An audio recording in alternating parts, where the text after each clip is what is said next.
whatever their age, were always happy to talk about themselves. The intern enthusiastically described the process for answering congressional correspondence. "We can send 60 different form letters depending on what a constituent asked about." He stopped for a breath as they entered the most beautiful corridor Caroline had ever seen. The hallway itself was a work of art. "These are the Bromedy corridors," Chester said in an excited stage whisper. "Originally painted in the 1800s.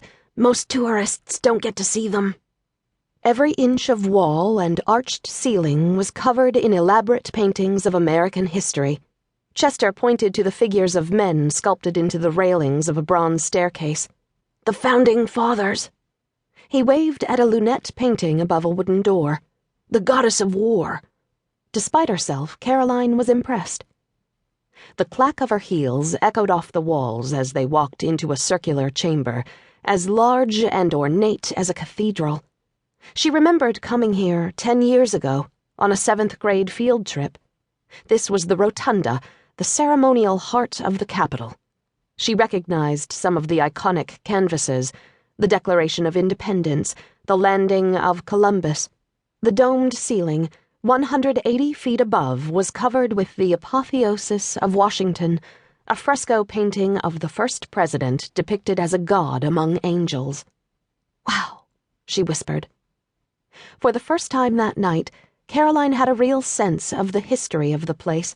It wasn't some TV backdrop. So much had happened in this building. So many famous people had made world-changing decisions here. Who was she to be prancing through? She was a fraud.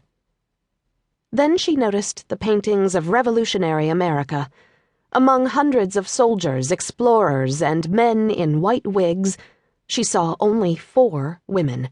Of those, 2 were naked and on their knees. She felt better.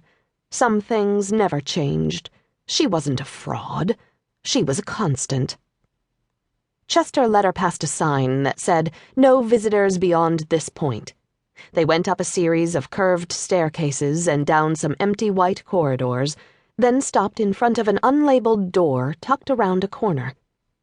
"Here's the congressman's hideaway." She had no idea what a hideaway was. "His personal office," the intern whispered. "A little oasis where he can get away from the hustle-bustle." There didn't seem to be much hustle-bustle at this hour, but Caroline understood the precaution. Her prior appointments at the congressman's regular office in the less glamorous Rayburn office building had caused difficulties. She was glad for the privacy this place afforded. Chester pushed the door open and gestured for Caroline to go in. He himself stood outside, as if fearful of crossing the threshold. The door clicked shut behind her. The hideaway was quiet and unoccupied. It looked more like a sitting room in a nice hotel than an office. The walls were deep maroon, the floors were covered in oriental rugs, a leather couch faced a white marble fireplace. Pictures of the congressman in action crowded every horizontal surface.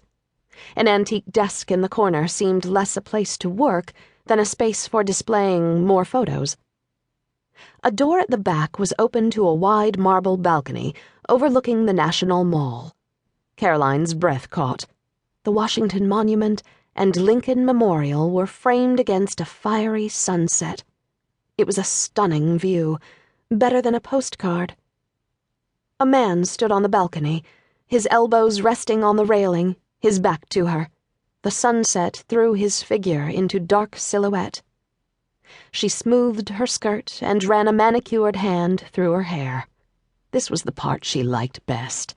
She was good at it. Great, to be honest.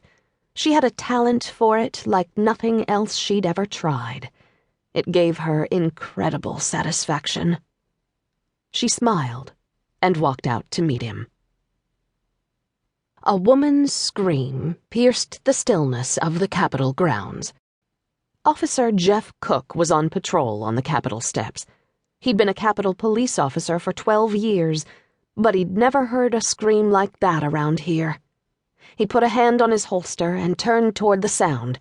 His eyes flicked over the scenery until they identified the source of the scream. There, up the hill, the 3rd-floor balcony of the Capitol's south wing, a man and woman